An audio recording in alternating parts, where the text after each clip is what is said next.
7:30, acaba de cambiar el reloj, 7:30 minutos de la mañana. Le vamos a dar la bienvenida a Eduardo Samán, farmacéutico, dirigente político, además exministro de Comercio y también exdirectivo del Indepavis. Bienvenido a Primera Página, gracias por aceptar nuestra invitación. Gracias a ti. Como farmacéutico quiero sin duda pues consultar con usted el tema de las medicinas. Hace algunos días usted rendía declaraciones también en otros medios y aseguraba que era necesario reconciliarse con el sector farmacéutico. ¿Cómo puede empezar esa reconciliación tomando en cuenta además el problema de escasez de medicinas que hay en nuestro país? Sí, es necesario que el gobierno se siente de una forma abierta, transparente, ¿no? Y que incorporen a esas discusiones el poder popular y también el sector de los trabajadores, los sindicatos, de los trabajadores de la industria farmacéutica, porque se pueden estar dando algunas conversaciones, pero que son, o quizás no son públicas, en secreto, etcétera. Es necesario sincerar esa relación, que las divisas que se asignen, como se asignaron el año pasado, que se desconocen, pero se sabe que se asignaron porque hubo una importación de $1.000 millones solo en productos terminados el año pasado, más una cantidad importante de materias primas para la producción de medicamentos, pero esas importaciones no se reflejan en la calle, porque hay una serie de vicios que están haciendo que los medicamentos desaparezcan. Por ejemplo, se les niega los medicamentos a las personas en la farmacia. Solo cuando tú eres cliente de la farmacia es que te guardan los medicamentos, o sea, están traficando con los medicamentos. Son malas prácticas que se tienen que corregir. Y el tema del precio también. Hay farmacias que están sobrecargando de precio los medicamentos. Algunos laboratorios, y es el sentir precisamente de la gente que a través de redes sociales y también pues uno como ciudadano recoge algunas cosas a veces también cuando lo requiere, pero se ha denunciado, por ejemplo, y cómo, según su experiencia, se pudiera corregir un vicio de fondo, si se quiere, que se habla de que los medicamentos están siendo importados a $10, sin embargo los laboratorios aseguran que no es así, que no todos importan con este precio, sino que tienen que recurrir a otro tipo de divisas y que por eso es el precio del producto terminado. ¿Cómo corregir entonces esta prioridad? Sí, hay una estructura de costos que depende también de lo que son los costos nacionales, los salarios, los servicios que se pagan en Venezuela y otros insumos que no son importados por los laboratorios, sino que son comprados por otras importadoras que lo pagan con divisas propias.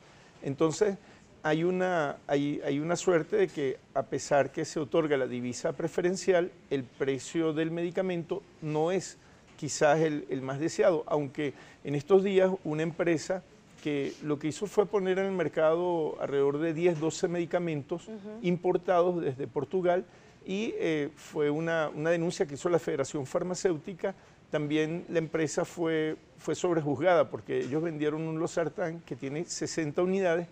Y un tratamiento de 2 meses. Claro, es un tratamiento de 2 meses. Si tú, 32.000 bolívares costaba, si tú divides eso entre 30, te da 15.000. Todavía sigue siendo alto respecto al que se produce o el de otro laboratorio, por ejemplo el de Leti Genben, que salían a 2.600 bolívares, ¿no? Entonces, se dio esto una empresa que no cometió ningún ilícito, ya que esa estructura de costos que presentó a la SUNDE fue aprobada, o sea, fue aprobada y salió al mercado.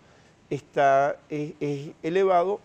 Hay disponibilidad del producto, pero no accesibilidad. Precisamente, ¿hay posibilidad de que se pueda priorizar los recursos, o en este caso el otorgamiento de divisas para materia prima, para que los productos sean fabricados aquí? Porque usted lo decía, es cierto, el producto aparece y muchos hemos incluso caído en ese tema de que haya el producto, pero caro, pero que exista, pero no todo el mundo puede pagar un losartán a 30 y pico mil de bolívares. Y se podrá pagar, pero una sola vez, no los tratamientos constantes crónicos, ¿no? O sea, a lo mejor en un determinado momento eso puede ayudar para aliviar la escasez, pero eso no puede ser constante. O sea, una persona que gana salario mínimo no puede pagar esos precios de los medicamentos. Pero eso nos lleva a reflexionar lo siguiente.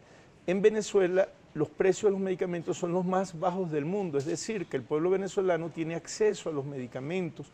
En otros países, bueno, ya nos hemos dado cuenta por el problema que tenemos con los medicamentos, de lo que cuesta en Panamá, lo que cuesta en Colombia, lo que cuestan los medicamentos en los propios Estados Unidos. O sea, los precios son inalcanzables por nosotros. Entonces, el gobierno nacional ha privilegiado el acceso a los medicamentos y ha invertido las divisas. Hay que recordar también, no hay que perder de vista que el año pasado solo ingresaron por ganancias del petróleo 5.000 millones de dólares, o sea, 5.3 millardos de dólares, cuando normalmente aquí nosotros recibíamos por ganancia de petróleo 60 millardos de dólares. O sea, imagínate la caída del ingreso petrolero por concepto de petróleo. Y sin embargo, bueno, se ha podido lidiar con todo esto, se ha podido maniobrar. Y estamos, bueno, en una situación donde hay buenas perspectivas. O sea, este año con el incremento del precio del petróleo, con el inicio de la explotación del arco minero, se prevé buenos ingresos para el país, lo que nos lleva a pensar que estos problemas se van a solucionar muy pronto. Ahora bien, ¿cómo lograr traducir estas inversiones precisamente en los anaqueles? La Federación Farmacéutica de nuestro país está manejando y manejó en el año 2016 más de 80% de escasez de medicinas, y este primer trimestre del año no pareció haber mejorado. La gente de Codevida también, y ahí, por nombrar una de las patologías o de las enfermedades más crónicas, que es el VIH, pues la gente de Stop VIH asegura que hay más de 300.000 personas afectadas que no pueden esperar. ¿Cómo lograr entonces que esto se traduzca en que la gente realmente pueda acceder al tratamiento?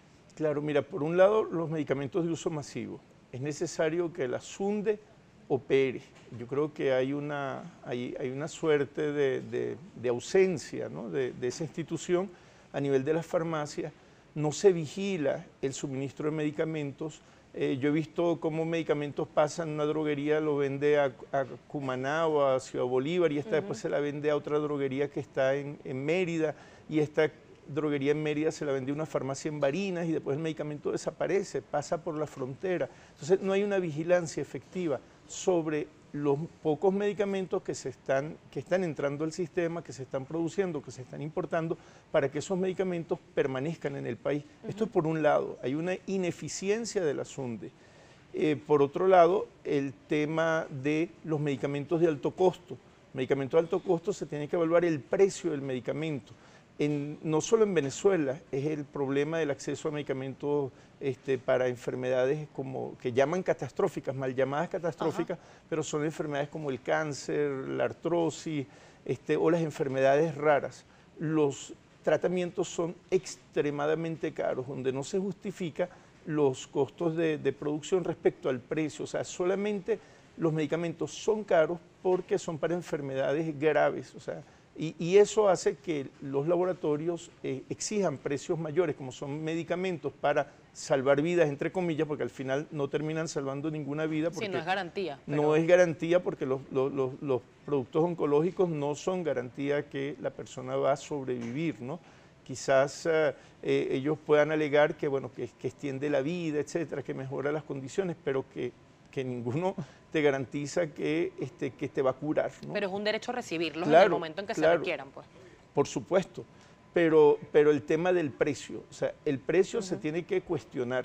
¿Por qué los laboratorios transnacionales colocan esos precios tan altos? El problema de los medicamentos de alto costo son en todas partes, y Venezuela es uno de los países que más invierte en medicamentos de alto costo, y nuestra lista de medicamentos de alto costo supera la lista de cualquier país. O sea, cuando aquí se dan alrededor de 230 medicamentos de alto costo, en otros países se dan 89, 90, hasta 100 medicamentos de alto costo. Nuestra lista es excesiva, o sea, es grande, y nuestra cobertura es mucho mayor. Ahora bien, ¿sería una opción, en este caso, liberar para el sector farmacéutico el tema de las divisas, para que pueda tener mayor fluidez?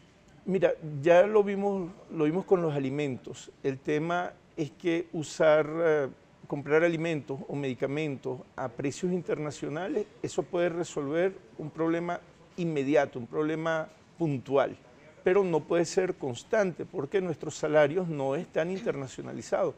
Entonces, esa experiencia se vivió con los alimentos, y ahí están los galpones que vendían alimentos a precios internacionales. Bueno, cerraron, desaparecieron simplemente porque la gente ya no los podía comprar. Y el sistema de suministro, que son los CLAP, es lo que está prevaleciendo. Pues entonces hay que montar un sistema de suministro de medicamentos para garantizarle los medicamentos a la gente. Eso es una labor del Estado, del gobierno. Y en eso el gobierno está trabajando. O sea, el gobierno, dentro de los recursos que tiene no ha descuidado ese factor. Y la gente, bueno, barrio adentro, es un sistema que tiene los medicamentos garantizados también. Tenemos que hacer una pausa, señor Samán, pero al regreso quiero que conversemos sobre qué cree usted, como experto además en el tema, por qué no dio resultados el 0800 Salud, ya que fue una de las promesas también además para garantizar los medicamentos. Sin embargo, pues hay muchísimas denuncias que esta línea telefónica no funcionó del todo. Son las 7:40 de la mañana, estamos conversando con Eduardo Samán. Para que me confirme, por favor, señor Samán, su cuenta en Twitter. Sí, @SamánEdu. @SamánEdu y @Primera Página, todas las preguntas y comentarios que quiera hacer por esa vía. Ya venimos con más.